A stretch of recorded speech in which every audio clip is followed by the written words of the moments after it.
Si tu investis avec une plateforme de trading autonome, il faut savoir que c'est pas aussi gratuit que tu le penses. Ces plateformes-là, ils ont différentes stratégies ou moyens de faire de l'argent parce que sinon, ils n'existeraient pas. Quand tu prends en compte tous les différents frais qu'on te passe sans que tu t'en rendes nécessairement compte et surtout aussi sans l'optimisation, mettons, d'un conseiller, ça peut être aussi les frais sur les changements de taux de change, ça peut être des frais sur tes liquidités, ça peut être des prix moins avantageux sur les actions US. Au final, ça te revient à peu près aussi cher que travailler avec un conseiller sans les avantages et sans les services. Il y a différents types de conseillers. Il y en a que c'est vrai que ça coûte plus cher qu'investir par toi-même, mais si les frais, c'est quelque chose qui t'empêchait d'investir avec un conseiller en placement, pour les gens qui essaient de sauver de l'argent, dans le fond, ils ne veulent pas donner leur argent à quelqu'un parce qu'ils pensent qu'en payant pas de frais, ils ont plus d'argent à la fin et c'est ça qui les empêche de travailler avec quelqu'un. Sache qu'au final, ça revient à peu près au même de travailler avec un professionnel et que tu vas probablement avoir des meilleurs résultats à la fin. Mais si tu le fais parce que tu veux investir par toi-même et que tu vas avoir le contrôle de tes placements, bien ça, c'est une autre chose. C'est juste que si c'est pour sauver de l'argent, c'est pas nécessairement vrai. Il y avait les études qui disaient que les gens avaient environ 3 de plus de rendement par année juste parce qu'il y avait un conseiller qui était une barrière psychologique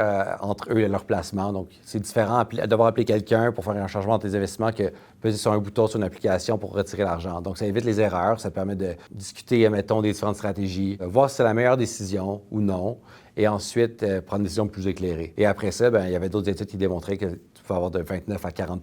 de plus à ta retraite juste pour avoir travaillé avec quelqu'un. Donc, même si ça te coûte plus cher qu'un conseiller, les plateformes de trading, au final, pas nécessairement vrai parce que c'est pas les rendements ou les frais qui vont vraiment faire la différence, c'est tes habitudes d'épargne, combien tu épargnes par année, ta discipline, si tu es capable de rester investi dans le marché quand ça brasse, si tu es capable de rester discipliné dans le sens que tu es capable de ne pas prendre des risques inutiles parce que tu penses que c'est une opportunité de faire de l'argent ou non.